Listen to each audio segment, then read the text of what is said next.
Dyeing declaration এবং dyeing deposition এই দুটো টপিকস নিয়ে আমরা এই ভিডিওতে আলোচনা করব।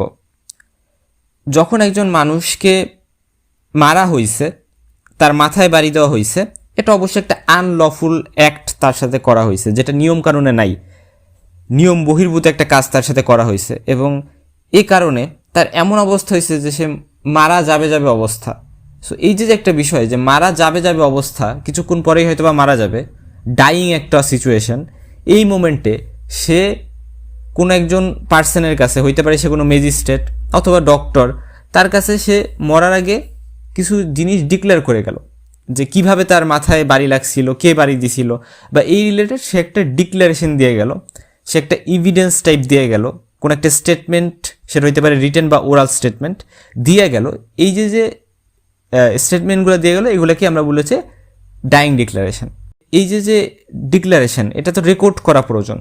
তো এই রেকর্ড করার প্রসিডিউরটা কি, এটা আমাদের একটু জানা লাগবে। যদি এমন হয় যে অ্যাকচুয়ালি লোকটা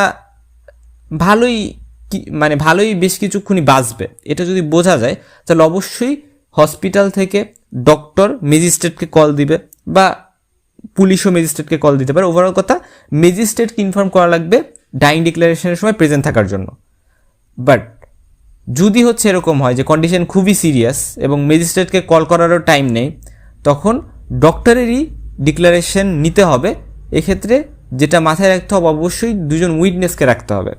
দুজন উইটনেস বলতে যারা ওই ভিকটিমটাকে, বা ওই যে পার্সনটা ডাইং মারা যাচ্ছে সেই পার্সনটাকে চিনে না, এরকম দুজন উইটনেস থাকতে হবে। অর্থাৎ ওই পার্সনটার সাথে কোনোভাবে রিলেটেড না, ওই ঘটনার সাথে কোনোভাবে রিলেটেড না, এরকম দুজন উইটনেসকে নিয়ে ডক্টরের ডিক্লারেশনটা রেকর্ড করতে হবে। এবং অবশ্যই ডক্টরের ডিক্লারেশন রেকর্ড করার সময় এই বিষয়টা মাথায় রাখতে হবে যে মেন্টাল স্টেট নর্মাল আছে, যাকে আমরা বলি কম্পোসমেন্টিস, অর্থাৎ মেন্টাল যে অবস্থা সেটা নর্মাল। পাশাপাশি সে যেন এরকম একটা স্টেটে থাকে যেটা কনসিয়াস স্টেট, অর্থাৎ সে অজ্ঞান হয়ে ভাবে স্টেটমেন্ট দিতেছে, সেটাও হবে না, সে কনসিয়াস থাকতে হবে। বা পার্সনটা যে শব্দে কথাগুলো বলতেছে, আমি তার শব্দেই বা তার মতো করেই রেকর্ড করব, আমি নিজের মতো করে বানায় কিছু লিখব না, ঠিক আছে? অর্থাৎ ডাইরেক্ট স্পিচে আমি বিষয়টা করব। এবং লিডিং কোশ্চেন করা যাবে না। এটা ডিক্লারেশন দেওয়ার সময় তাকে কোনোভাবে ইনফ্লুয়েন্স করা যাবে না। যখন আমি একবার রেকর্ড করে ফেলছি, তখন রেকর্ড করার পরে এটা পড়ে আবার তাকে শোনাইতে হবে। শোনানোর পরে তার থেকে সিগনেচার নিতে হবে। যদি সিগনেচার দেওয়ার স্টেটে না থাকে, তাহলে অবশ্যই তার যে লেফট থাম্ব আছে, সেই লেফট থাম্বের একটা ইমপ্রেশন বা ছাপ কিন্তু নিতে হবে। ডিক্লারেশনটা যদি ওই পার্সনটাই লেখে, অর্থাৎ পার্সনটা যদি একটু সুস্থ থাকে, সে নিজের হাতে ডিক্লারেশনটা লিখতে পারে, তাহলে তো সেটা ভালো। বাট সেটা যদি না পারে, তখন ওরাল ডিক্লারেশন নিতে হবে। আর ডিক্লারেশন না দিতে পারে, মুখে কিছু না বলতে পারে, বাট কিছু সাইন দেখাইতে পারে গেস্টার পোস্টারের মাধ্যমে, তখন এই যে ভার্বাল স্টেটমেন্ট, সেটা কিন্তু রেকর্ড করতে হবে। তো এটা রেকর্ড করার জন্য ভিডিও করা যেতে পারে, অর্থাৎ তার ভার্বাল স্টেটমেন্ট রেকর্ডের জন্য ভিডিও করা যেতে পারে, কারণ সেটা তো আমি আসলে খাতা কলমভাবে লেখা পসিবল না বা বোঝানো সম্ভব না। এটা ম্যাজিস্ট্রেট দ্বারা সিগনেচার হইতে হবে। আর যদি ম্যাজিস্ট্রেট না থাকে, ওই যে বললাম, তাহলে ডক্টর এবং যে দুইজন উইটনেস থাকবে, এই তিনজনেরই সিগনেচার কিন্তু আমার ওখানে থাকতে হবে, ঠিক আছে? আর যদি এরকম হয় যে আসলে ডক্টরও নাই, তাহলে সিরিয়াস কেসে পুলিশ অফিসার বা অন্য কোনো পার্সনে কিন্তু এই ডিক্লারেশনটা নিতে পারে, রেকর্ড করতে পারে, বাট সেটার যে সেটার যে অ্যাকসেপ্টেবিলিটি, সেটা কমে যায়। আসলে আমরা মেডিকো-লিগাল ইম্পর্টেন্স জানবো এই ডাইং ডিক্লারেশনের। এটা খুবই ইম্পর্টেন্ট। মেডিকো-লিগাল ইম্পর্টেন্সে প্রথমেই জানবো যে এই যে ডাইং ডিক্লারেশন, এটা মেইনলি ক্রিমিনাল কেসে করা হয়। সো ক্রিমিনাল কেসের ক্ষেত্রে এটা শুধু প্রযোজ্য, এবং যেখানে কজ অফ ডেথটা আসলে অ্যাসার্টেইনড হইতে হইলে ডাইং ডিক্লারেশনটা খুবই প্রয়োজন মনে হচ্ছে, ওই সকল ক্ষেত্রে কিন্তু এটা নেওয়া হবে, ঠিক আছে? তখনই শুধু করা উচিত যখন পার্সনটা তার কমপ্লিট সেন্সে আছে বা সে কনসিয়াস আছে, পাশাপাশি এটা বিলিভ করা হচ্ছে যে পার্সনটার রিকভারি ইম্পসিবল, অর্থাৎ তার মরা আসন্ন, কয়েকদিন পরে অথবা কিছুক্ষণ পরে হয়তো বা মারা যাবে। এটা কিন্তু ধরে নেওয়া হয় যে যখন একজন পার্সন মারা যাবে, তখন সে অবশ্যই মিথ্যা কথা বলবে না, সে অবশ্যই সত্যি বলবে, কারণ মরার আগে কেউ মিথ্যা বলে না। এটা ধরে নিয়েই কিন্তু এই ডাইং ডিক্লারেশনটা নেওয়া হয়। আর এমন যদি হয় যে পার্সনটা মারা যায় নাই, এনি হাও বাইচা গেছে, অসম্ভবকে সম্ভব করে বাইচে গেছে।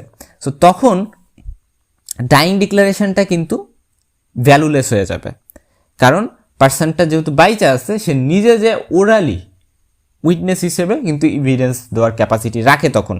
সো কোর্টে যে সে টেস্টিমনি বা আমরা বলতে পারি যে এভিডেন্স সেটা সে প্রেজেন্ট করবে। আলটিমেটলি ডক্টরের রোল কি হলো? ডক্টরের রোল হচ্ছে ইনফর্ম দ্য ম্যাজিস্ট্রেট, অর্থাৎ ম্যাজিস্ট্রেটকে ইনফর্ম করা।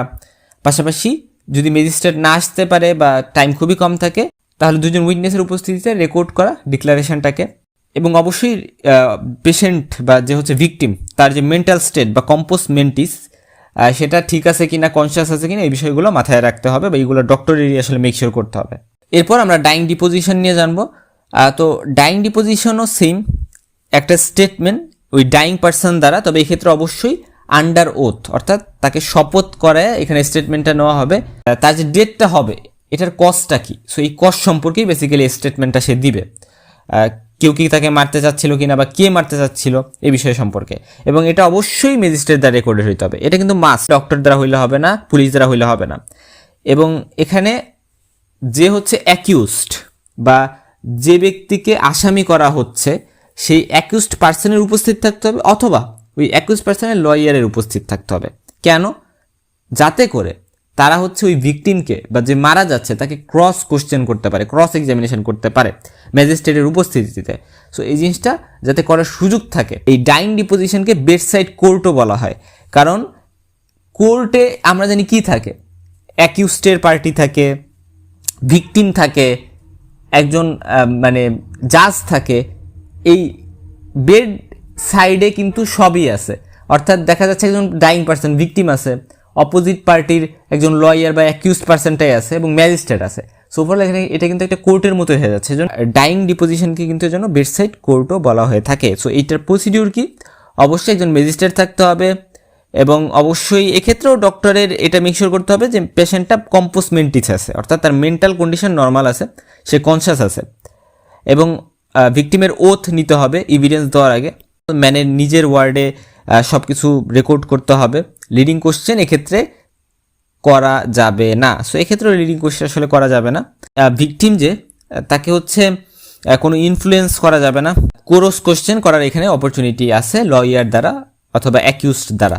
ভিকটিমের সামনে এটা পড়ে শোনাতে হবে এবং তার সিগনেচার অথবা লেফট থাম্বের ইমপ্রেশন নিতে হবে অ্যাজ ইউজুয়াল। আর এটা ম্যাজিস্ট্রেট এবং ওই অ্যাকিউজড অথবা তার লয়ার দ্বারাও এখানে সিগনেচার করাইতে হবে। সো যারা উপস্থিত আছে সবার সিগনেচার এখানে করাইতে হবে। এটার মেডিকো-লিগাল ইম্পর্টেন্স কি? এটা মেডিকো-লিগাল ইম্পর্টেন্স হচ্ছে যে এটা হচ্ছে মোর ভ্যালু ক্যারি করে ডাইং ডিক্লারেশনের থেকে, কারণ এখানে কিন্তু একটা কোর্ট অলরেডি এস্টাবলিশড হয়ে গেছে। সো এখানে ডাইং ডিক্লারেশনের মতো অতটা ইনফর্মাল এখানে ডিল করা হয়নি, এটা কমপ্লিটলি ফর্মাল একটা বিষয় ছিল, এই জন্য এটা বেশি অ্যাকসেপ্টেড। এবং যদি পার্সনটা সার্ভাইভও করে যায়, বাইচাও যায়, তারপরে এই ডাইং ডিপোজিশনের কমপ্লিট ভ্যালু থাকে। কজ হচ্ছে গিয়ে এখানে যেহেতু ম্যাজিস্ট্রেট উপস্থিত ছিল, অপোজিট পার্টির লয়ার বা অ্যাকিউজড উপস্থিত ছিল, এজন্য কিন্তু অবশ্যই এটার কমপ্লিট ভ্যালু এটা রিটেইন করে রাখে।